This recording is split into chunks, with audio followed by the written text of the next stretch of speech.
Muy buenas a todos y bienvenidos a un nuevo episodio de La Ciencia de Gaun Podcast. Yo soy Amador. Y yo soy Leire. Hola, Amador. ¿Listo para otro episodio en el que la ciencia nos sorprende, nos hace reír y como siempre nos deja con la boca abierta? Siempre listo. Y hoy arrancamos con una noticia que me viene como anillo al dedo. El poder del humor en la ciencia. Porque sí, resulta que los chistes no solo sirven para hacer reír, sino también para aprender mejor. Lo cual significa que cada vez que te suelto un chiste malo sobre física, en realidad te estoy ayudando a procesar la información de manera más efectiva. Entonces, ¿quieres decir que los chistes de científicos no son malos, sino didácticos? Exacto. Así que atentos porque hoy descubriremos cómo el humor puede mejorar el aprendizaje y hacer que la ciencia sea más accesible para todos. Y de lo microscópico a lo macroscópico, porque después hablaremos de una galaxia primitiva que contiene oxígeno. Gracias al telescopio James Webb, ahora sabemos que el universo temprano era químicamente más interesante de lo que pensábamos. Básicamente, la ciencia nos sigue recordando que el cosmos siempre tiene sorpresas escondidas. Además, en nuestra sección Curiosidades del Mundo, María nos trae un dato que parece sacado de un cuento de ciencia ficción.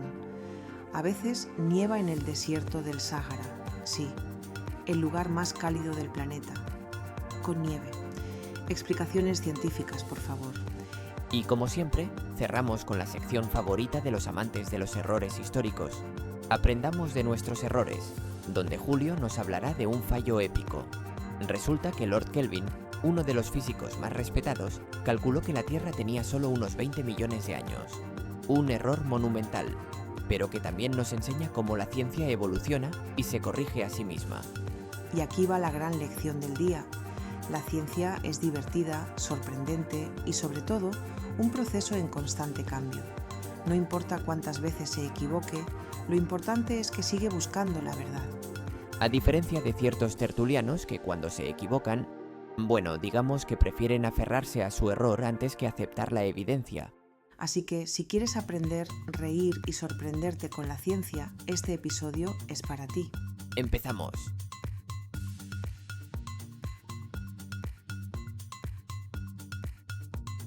Siempre nos han dicho que la ciencia es cosa seria, que para que te tomen en serio tienes que hablar con palabras complicadas, sin sonreír y, a poder ser, con una pizarra llena de ecuaciones detrás. Pero, ¿y si te dijera que un chiste bien colocado puede hacer que un científico parezca más creíble? Pues te diría que la ciencia acaba de darnos una excusa perfecta para meter chistes en cada episodio, porque un estudio de la Universidad de Georgia acaba de confirmar que los científicos que usan humor en redes sociales son percibidos como más confiables que los que mantienen una imagen súper seria. ¡Boom! Ciencia validando los memes. Es el futuro que queríamos.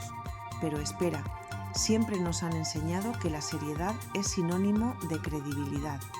¿Cómo llegaron a esta conclusión? Hicieron un experimento genial. Crearon un perfil ficticio en Twitter, el Dr. Jamie Devon, y publicaron tweets sobre inteligencia artificial usando distintos estilos de humor. Más de 2.200 personas participaron sin saber que formaban parte de un estudio. O sea que fue un test de campo real, con reacciones genuinas. Me encanta. ¿Y qué tipos de humor probaron?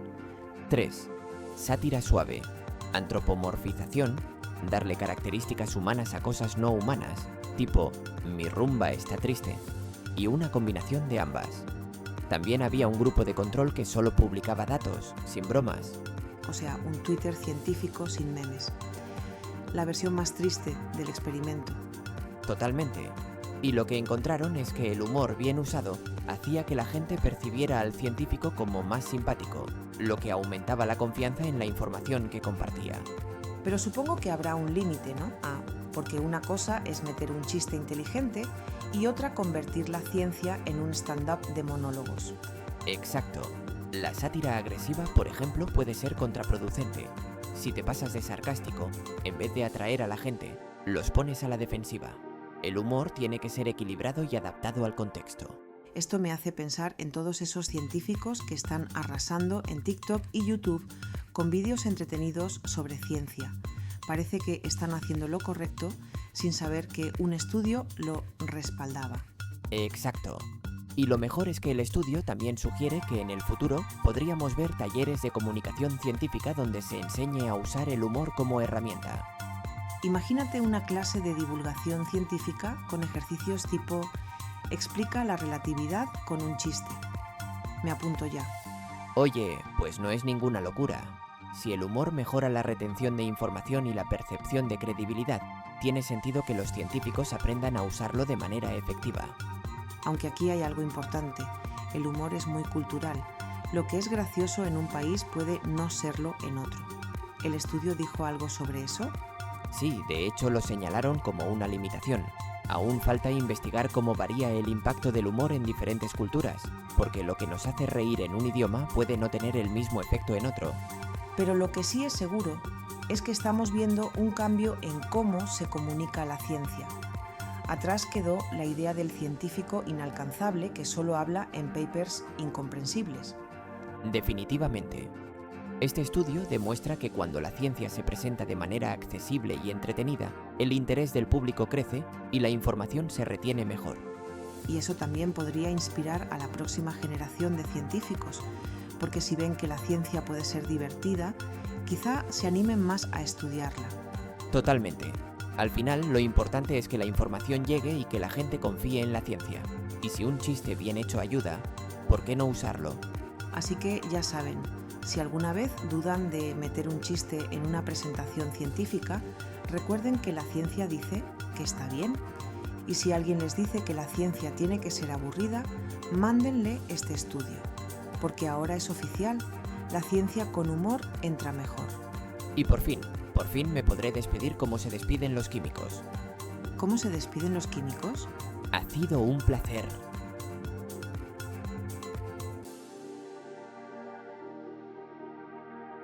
La siguiente noticia es como si el universo nos diera una de esas bofetadas cósmicas que nos hacen replantearnos todo. Así es, porque prepárense, han descubierto una galaxia que no solo no debería estar ahí, sino que además contiene oxígeno, lo cual es básicamente como encontrar un iPhone en una excavación de la Edad de Piedra. Exacto.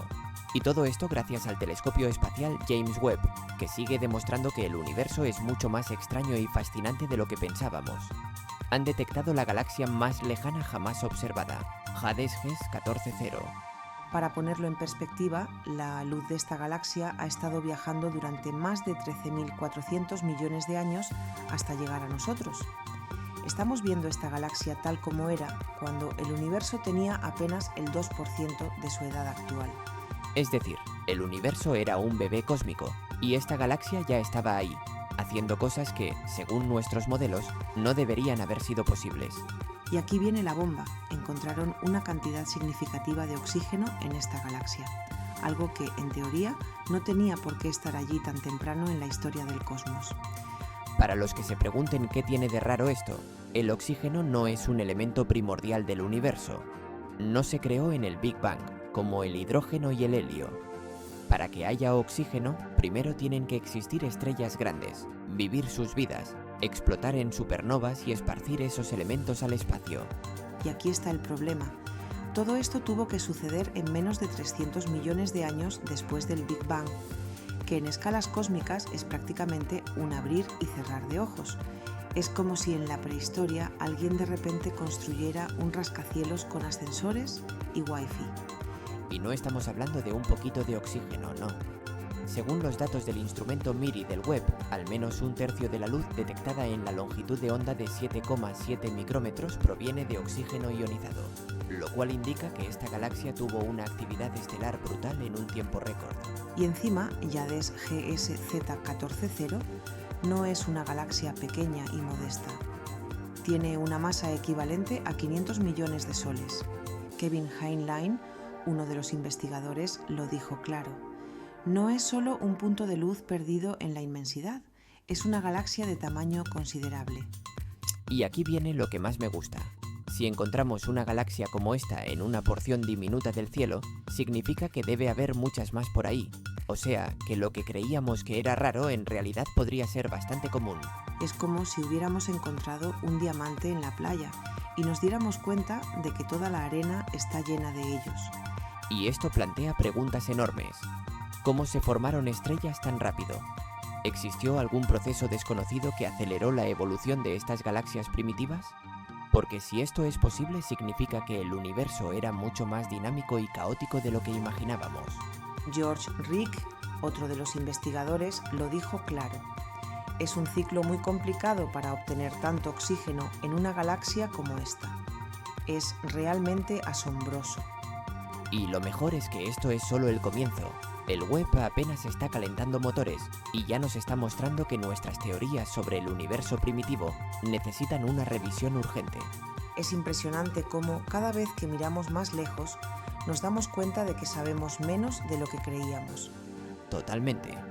Así que la próxima vez que alguien diga que la ciencia ya lo tiene todo resuelto, recuérdenle que acabamos de descubrir una galaxia que desafía por completo lo que creíamos saber sobre el origen del cosmos.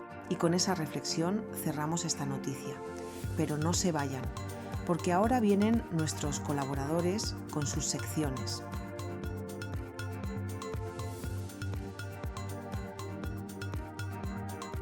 Y ahora, después de nuestra última noticia, llega el momento de una de nuestras secciones favoritas, Curiosidades del Mundo, con la inigualable, la enciclopedia humana, la persona que sabe más datos random que Wikipedia. María, bienvenida, sorpréndenos. ¿Qué maravilla nos traes hoy? Gracias, chicos. Hoy vengo con una historia que parece sacada de un guión de ciencia ficción, pero es completamente real. ¿Estáis listos? Siempre listos. Pero si esto implica reptilianos o dimensiones paralelas, me bajo. O si tiene que ver con teorías conspiranoicas de la NASA nos oculta la verdad, ya sabemos cómo termina.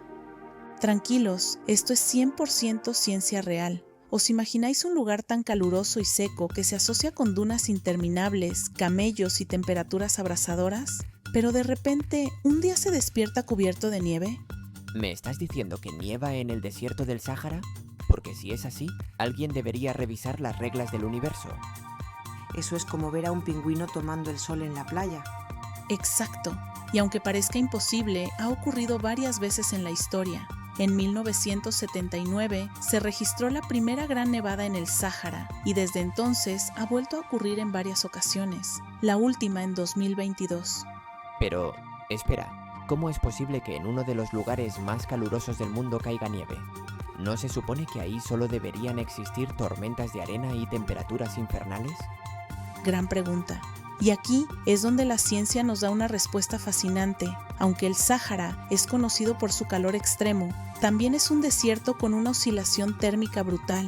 Durante el día pueden alcanzarse más de 50 grados, pero por la noche la temperatura puede desplomarse hasta valores bajo cero. Es como vivir en un microondas durante el día y en un congelador por la noche. Exactamente. Y hay un segundo factor clave, las masas de aire frío que provienen del Atlántico y del Mediterráneo. De vez en cuando, una de estas masas de aire llega al norte de África y si la humedad es suficiente, puede precipitar en forma de nieve en lugar de lluvia. O sea que la nieve en el Sáhara es como cuando ves a tu profesor de matemáticas riéndose. Extremadamente raro, pero no imposible. O como encontrar aguacates en el supermercado que estén en su punto exacto de maduración. Algo que pasa una vez cada década. Exacto. Pero aquí hay algo aún más interesante. Las nevadas en el Sáhara no son solo un fenómeno curioso, sino que nos dicen mucho sobre los cambios climáticos a lo largo del tiempo, porque hay que recordar que el Sáhara no siempre fue un desierto. ¿Cómo que no? Si es literalmente el icono de desierto, en cualquier película o libro. Pues resulta que hace unos 10.000 años, el Sáhara era una región fértil, llena de vegetación y lagos. Había animales como elefantes, hipopótamos y jirafas. Pero debido a cambios en la inclinación de la Tierra y los patrones climáticos, el ecosistema se transformó hasta convertirse en el desierto que conocemos hoy. Es decir, la Tierra cambia más de lo que pensamos y el clima no es algo fijo. Lo que hoy es un desierto, antes pudo haber sido un bosque. Exacto. Y aquí viene la lección. Cuando vemos fenómenos como la nieve en el Sáhara, no significa que el mundo esté loco o que el apocalipsis esté cerca. Significa que el clima es dinámico y que nuestro planeta cambia constantemente.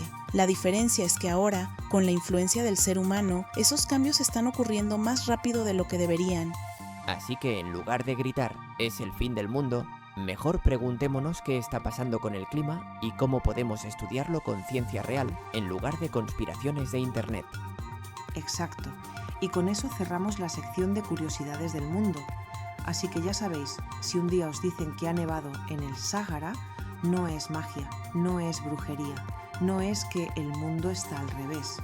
Es ciencia, meteorología y la maravillosa complejidad de nuestro planeta. Y sobre todo es un buen recordatorio de que la Tierra no necesita nuestra opinión para hacer lo que le da la gana. Exactamente. Nos vemos en la próxima curiosidad del mundo.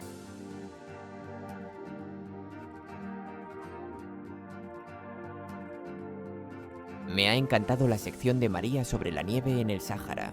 Sí, a mí también. Y antes de despedirnos tenemos nuestra última sección, esa donde recordamos que incluso los más listos pueden meter la pata. Exacto. Es hora de aprendamos de nuestros errores. Y como siempre nos acompaña el maestro de los fallos históricos, Julio. Gracias, compi.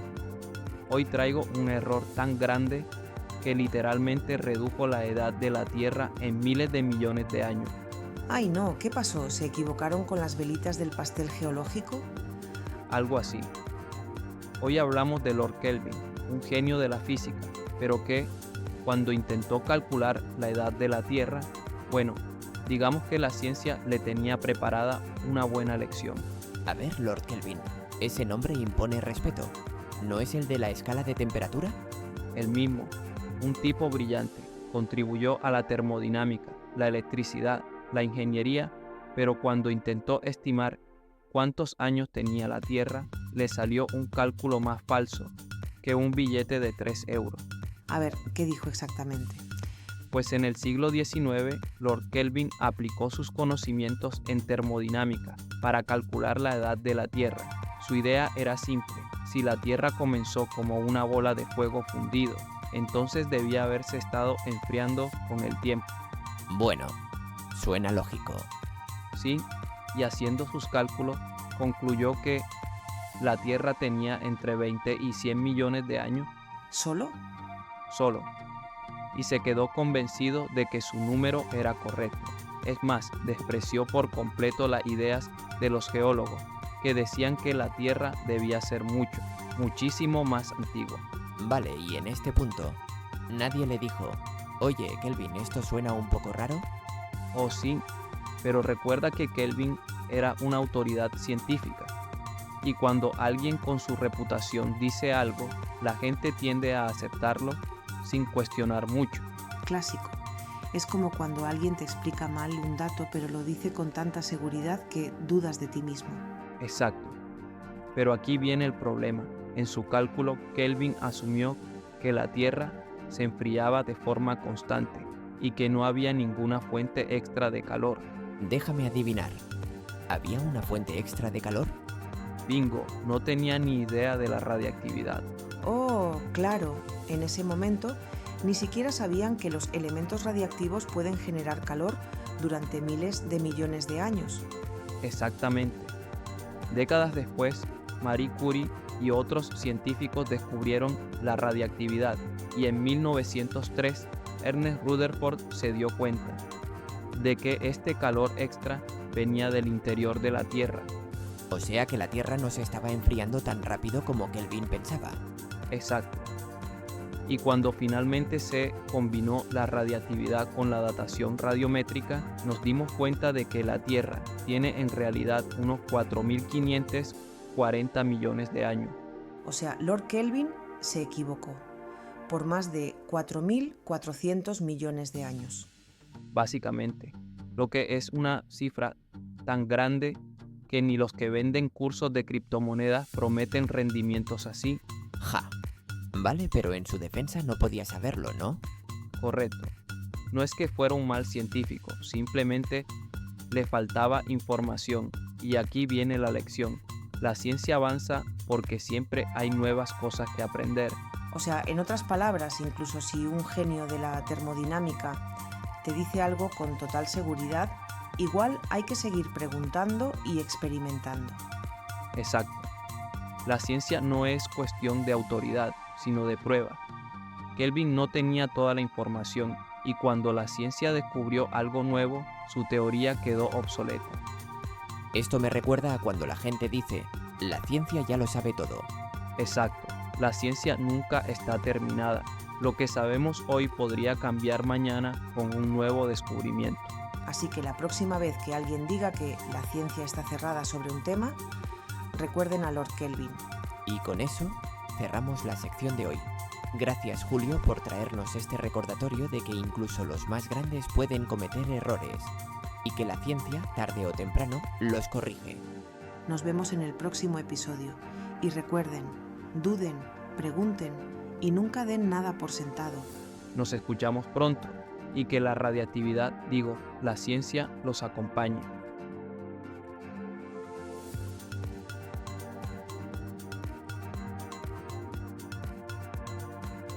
Y así, amigos, llegamos al final de este episodio. Hoy hemos descubierto que el humor no solo nos hace reír, sino que también nos ayuda a aprender mejor. Así que la próxima vez que alguien se queje de tus chistes malos sobre ciencia, diles que estás potenciando su capacidad cognitiva. Exacto, porque si los chistes pueden ayudar a entender la relatividad, imagina lo que podrían hacer con los impuestos.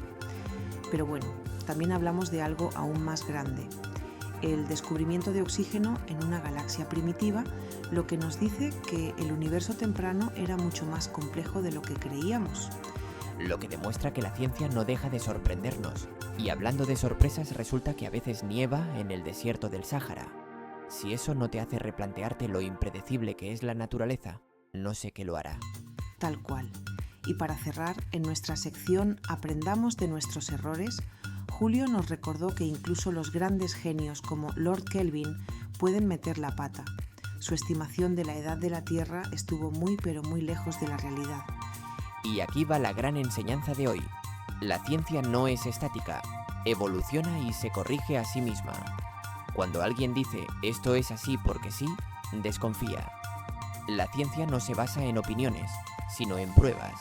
Y si alguien te discute eso, mándalo a calcular la edad de la Tierra sin radiactividad a ver qué le sale. O que explique por qué hay nieve en el Sáhara, sin recurrir a es un glitch en la Matrix. En fin, gracias por acompañarnos en otro episodio donde la ciencia nos hace reír, nos deja boquiabiertos y sobre todo nos enseña a pensar mejor. Nos escuchamos en el próximo capítulo de La Ciencia de Ya un Podcast. Hasta pronto, exploradores del conocimiento. ¿Y ya está? ¿Ya está el qué? ¿Te has despedido así sin más? No te entiendo, Leire. ¿Qué pasa con la despedida de los químicos? Es que ahora me daba un poco de vergüenza. No te cortes, Amador. Vale, pues, amigos y amigas, ha sido un placer.